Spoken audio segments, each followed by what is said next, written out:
For latest updates and short audio clips, follow us on Instagram, Reading the Author.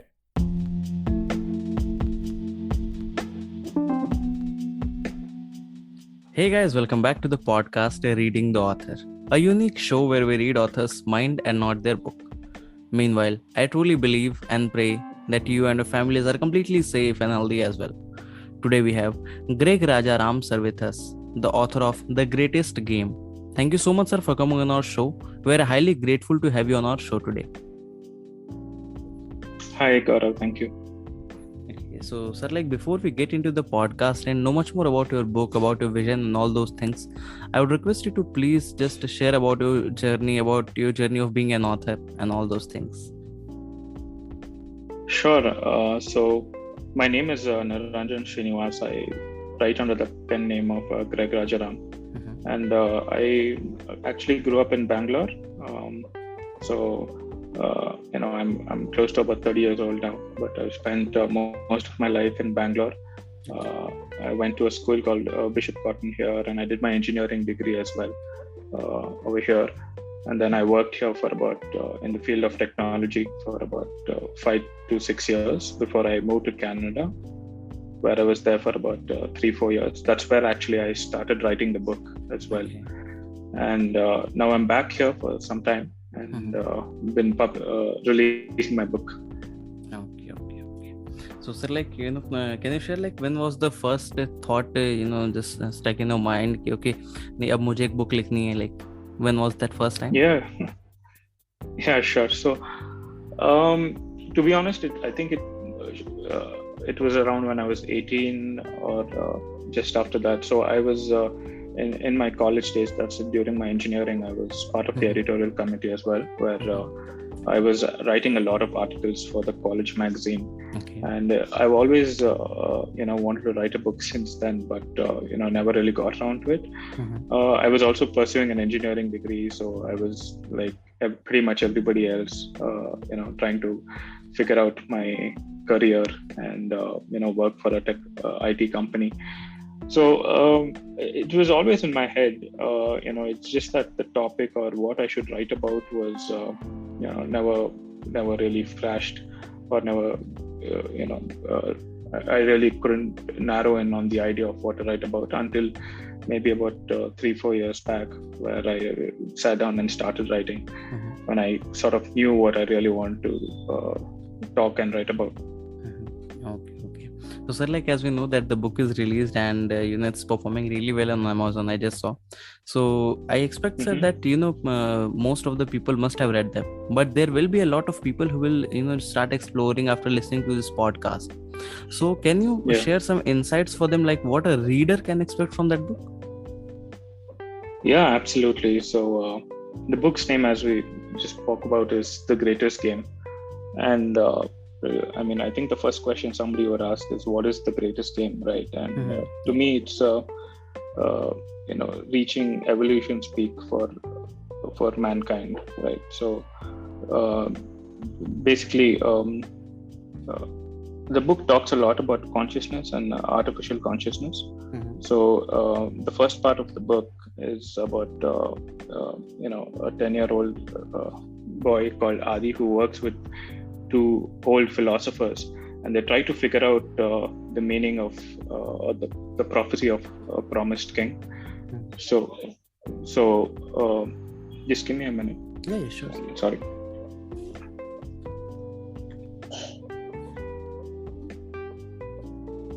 Yeah. So to get Adi and the 2 philosophers together, they figure out, they try to understand why humans became intelligent in the first place, right? They attempt to answer some really profound questions related to existence, like who is the overman for humankind? So when I talk about the overman, as a kid as well, I used to read a lot of philosophy. I used to read a lot of books, and one of my favorite philosophers was Friedrich Nietzsche. So there's actually a part of it. The book is dedicated to Nietzsche itself and the kind of questions and philosophies he raised. So basically, the overman is trying to figure out human values for humankind. I'm actually going a lot deep into this. So sorry if I'm sort of deviating or not anxious. Yeah. So Nietzsche was actually a famous philosopher who said that there's no more values left for humankind. And part of my journey is, why I sat down to write this book was I realized that there's a huge gap in society where values itself, societal values have, sort of degraded over the years. Just for example, like it's very hard to trust someone these days. Whereas if you go 50 years back during our parents' time, there was a lot more trust within the societal community itself. You could easily talk to someone and trust someone, but right now it's not the case. So there's clear degradation of values. And also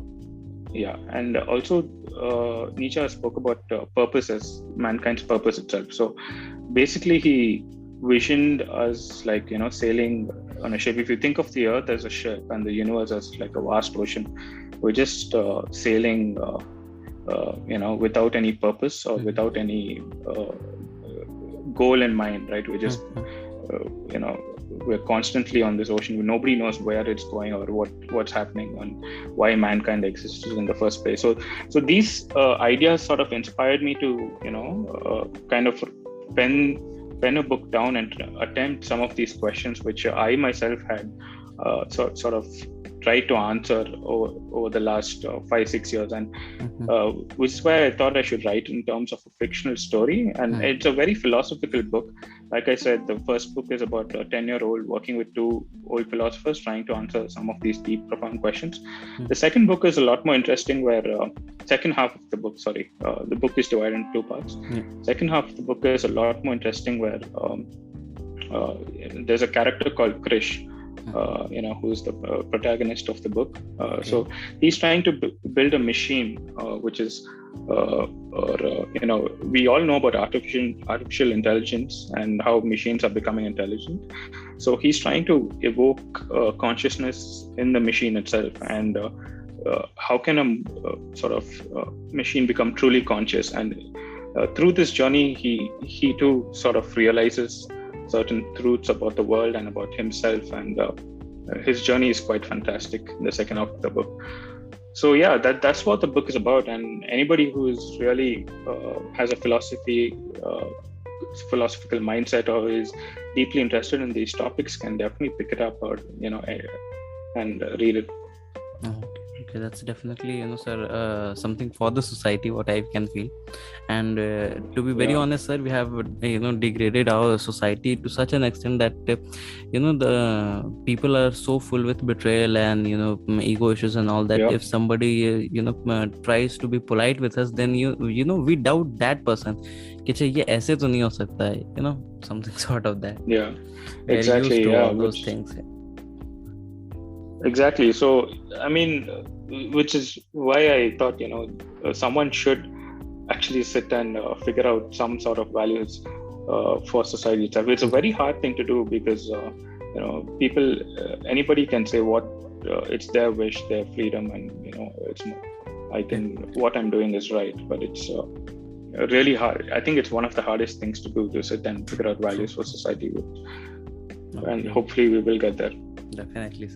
So sir, like it seems to be really interesting, but my question to you is like as it's your first book, right? So yes. When it comes to the first book, most of the authors or those who want to write those who want to publish their first book, they want to prefer on some safe genres like some romance or some crime thriller or something like that. But you, in your first book, you have tried to do and contribute something for the society.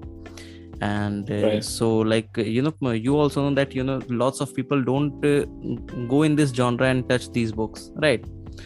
So like what motivates you, what inspires you to write on this topic? It's my first book, but from my first book onwards I will try to contribute something for the society. कि अगर एक इंसान भी पढ़े तो their life changes a bit. So can you share with us? Sure. So like I said, I was actually trying to figure out how to write a book since I was 18. So that's more than 10 years ago. And it's very hard to sit and pen down, maybe 50 to 100,000 words if you really are not inspired by something, or you're not deeply motivated towards it. So when it comes to writing, you really have to believe in the core principle in your book, sort of idolize it, and you essentially have to write from the heart, right? So I really believe that you really need to write from the heart.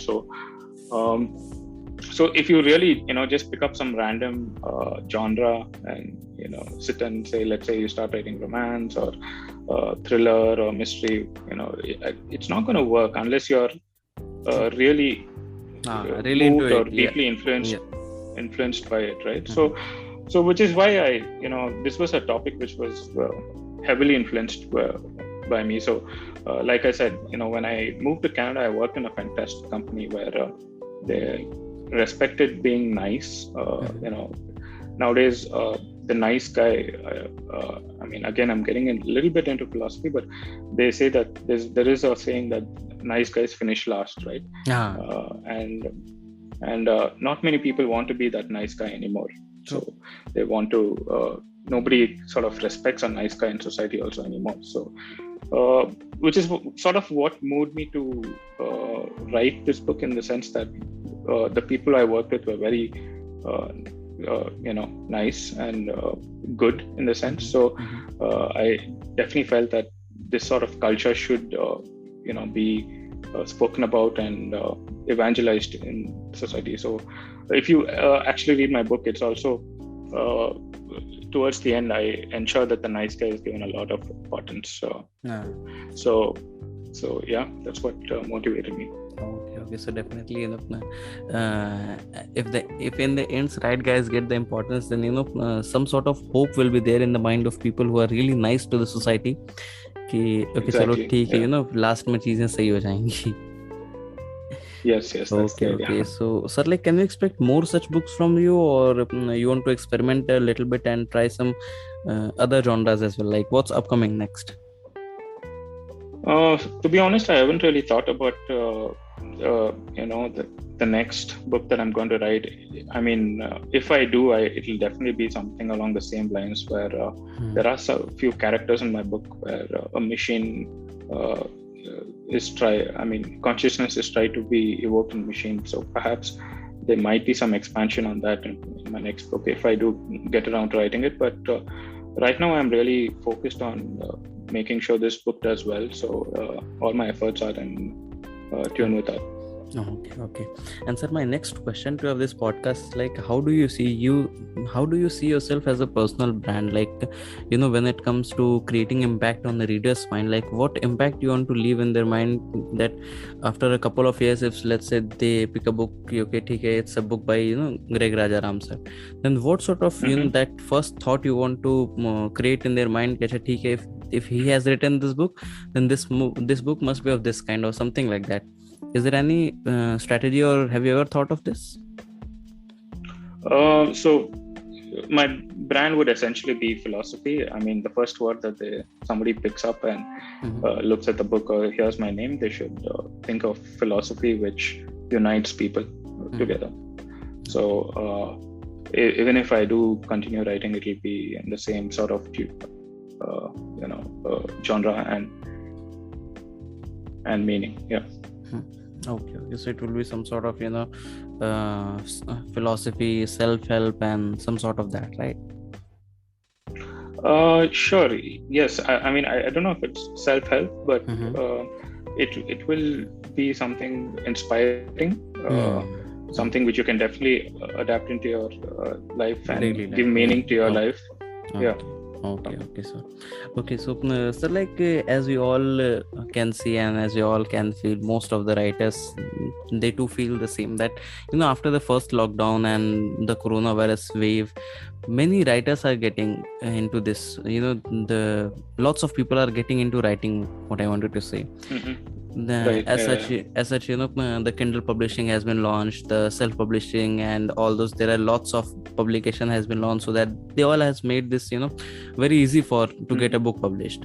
So, what sort of competition do you feel in this industry as of now? Like, okay, there are lots of authors, but what's that one thing which will be, what I can say, distinguish you from them, or some sort of that. What's your take on this? Let me answer the second part of your question first. Yes. So what distinguishes me from other writers right now, I find nobody writing philosophical fiction. So I think there's like a handful, even if you look across the world itself, and in India, right, seriously, nobody has written proper philosophical fiction itself, right? So that's how my book stands out from the rest. A lot of people focus on romance and fantasy. So mythology as well is done. That's well. also been so, in the craze. Yeah. So whereas this book just focuses only on philosophy, and that's how it stands out from that. In fact, it has many people have told me it has a bits of science fiction in it. I have borrowed a little bit of mythology in it, so it has a few different sort of genres adapted into it, but it's purely philosophical fiction. Okay. And what sort of competition do you feel in this industry? Yeah, so like you were saying, that it's very easy to sort of get your content out there today. There's so many books which are being released. Even if you go to Amazon and click on new releases, you'll find like pages of new books that are being released. So it's in that sense, yes. Competition is hard, but having said that, I feel if the quality is good, it will stand out. It might, over time, it will definitely stand out, and it's something like truth itself, right? So you can't push it down. It will eventually stand out by itself. So I would say focus on quality, and that's what I try to do, and try to sort of stand out a little bit from the crowd based on what I just said. In the sense, each chapter in my book is sort of like a parable which provides a unique message, philosophical message to the reader. So I'm not sure how many other books would do that. So that's how I try to stand out as well. Okay. So like, as you shared, that when you were 18 years, then only you started writing and thought of that, and you were in the literature society of your college as well. So as of now, do you have any particular writing schedule, or it's just like random sometimes you get any thought, then you just jot it down on your phone notes or something like that, and after that, when you get time, you just start writing? Like, what's your schedule for this? So when I do have ideas, yes, I do just sort of take out my phone and write them down. So because ideas come randomly, sometimes you listen to something or talking to someone or see something. Yeah, so you just immediately sort of make sure you put that down somewhere, so that later on, when you can actually sit down for the writing process, you can refer to it and take inspiration from it. So with regards to this book itself, I was working, and so I would, after finishing my work, I would sit down for about half an hour, 1 hour every day, and write it down. So, and it's important to have some hobbies as well going when you're writing, so that you can keep your mind fresh and distracted as well. So about 1 hour every day, or every other day, I would sit and write. Okay. And sir, like, as you have talked about your book, about your journey, about your vision and all those things, now coming to your personal life, can you share like how you celebrate your success, and how just overcome your failures, and just ups and downs in your lives? What's your mantra for that? So I think it's about having a very close-knit group of people. So I think I've had a fantastic family and friends to keep me motivated, because I've had like a tough journey through my life as well. So it's important to have people who you can trust, and both in for success and failure. So especially during success, to celebrate with. I think it's important to celebrate your success. So they've always been there, and So even when the book released, I'm sure all of them were happy, and so that we celebrated the success there. And yeah, during hard times, it's important. I have a couple of really close friends who help me through decisions I take or anything which goes wrong, who are there to help me. So yeah, that's important to have. Okay. And like, sir, can you share with us like what was the most happiest moment of your life as of now? If I must say there must be many of them, but if any one you can share with us. I would definitely say releasing my book is right up there, because like I said, I've been wanting to write a book for about 10 years, and publishing the book and getting it out there is definitely up there. Getting my first job, working in a really good company called Musicma. So those were happy times. I moved to Canada for some time, and when I first went there, I think it was a fantastic experience. The people there, the culture there as well was very nice. So these were really good moments. Okay. And so like now coming to the point, like when the time when the book was about to release, like what was going in the mind? Can you recall them? Like you were nervous, excited, and under stress, or what was going? Like have you marked any milestone for a book? Okay, these many people know me, then it has to perform like that, it has to do this much of sales. Like what was in your mind that time? I think everybody or every author, entrepreneur, or even businessman will have milestones, and even I did have milestones. I still have milestones on how many people should read my book, how many copies I should sell. So I think it takes time. So it's important to have milestones which are sort of over the moon or outlandish. So at the same time, so that you can push yourself more, right? So if you say you can run 10 kilometers in a day, you'll probably do 5-6. So it's important to push yourself and try to reach that milestone. At the same time, I think you shouldn't get demotivated too much if you're not hitting your weekly target or monthly target. So and just keep pushing forward, right? So yes, I do have milestones on a weekly and monthly basis. And sorry, what was the other part of your question?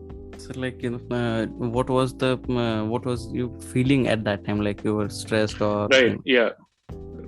So I was firstly I was kind of very happy that the book came out. So I was really it was a huge achievement for me. So I was extremely pleased, and I was very nervous as well on maybe getting my first review from critics. So trying to figure out what people liked, what people didn't like. So I was pretty nervous at that point in time, at just getting those first set of reviews in. After that, I think it's been fine. So a lot of people have reviewed the book and they've had a lot of good things to say about it. Sure, some people might not like a few things, but I guess that's what it is. Yeah, definitely. We can't do anything which is loved and liked by everyone in the world. Yeah, that's true. You can't keep everybody happy. Yeah. Okay, and sir, like my next question to you is like, what's your current mental state? Like as an author, as a person, what are the things which you want to focus upon in life? The current mental state, honestly, is just I'm right now very positive about how my book is doing, and continue to sort of market it and sell it to everyone. So I guess at least for the next 6 months, I'm solely focused on the marketing of my book and ensuring that it does well. So and then perhaps I would probably take it as it comes, in the sense whether I want to write another book or do something else with my time. So yeah, I'll need to figure that out. Okay. And my last question to you of this podcast is like, what are your advices for the upcoming author? Like there must be many people who will be listening to this podcast, and after that they will start writing, or they must have written their first draft and they will be just about to submit. And then what's your one piece of advice if you can give to them? So I would definitely say, understand your core idea. So if you can summarize or write down your plot of the book or your core idea of the book in about 1 sentence or 2 sentences maximum, I think you start from there, and then you should have a idea of the entire outline that you're going to write, and then sort of go free, right? As you're writing, discover your each chapter by itself, and what I'm trying to say is that you don't need to sort of pen down every outline of every chapter right at the start. I think if you have a basic outline and then let your mind roam free and figure out by yourself how the story goes, it's fantastic. I went the route of self-publishing, so if a lot of people are looking to do, I'm sure a lot of people would be looking to that, because it's quite easy to do that as well. I would say ensure that you have a good set of reviewers initially before you release the book, to get that initial review set of reviews started as soon as you release. So have like 20-30 people to review your book and give feedback before you release your book. And also I would say have a good marketing plan, because it's very important. That's what I've